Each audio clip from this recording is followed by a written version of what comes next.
Sa isang disclosure na Philippine Stock Exchange nitong Miyerkules, December 10, inihayag ng media content giant na ABS-CBN na tuloy pa rin ang kanilang content supply agreement sa Advanced Media Broadcasting System o AMBS na siyang may hawak ng AllTV.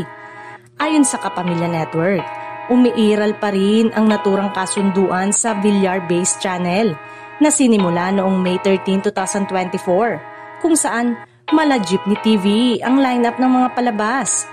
At napapanood rin doon ang ilang current programs ng ABS-CBN gaya ng top rating noontime show na It's Showtime at longest running Tagalog newscast sa bansa na TV Patrol.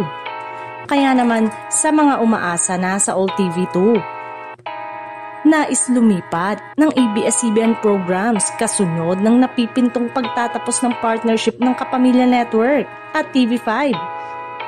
Malabo pong mangyari yon dahil nga po sa umiiral na kasunduan ng dalawang media entities mula noong isang taon.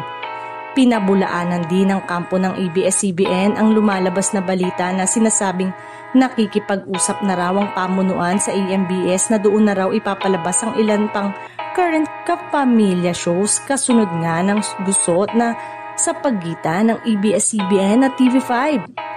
Dagdag pa ng ilang industry insiders.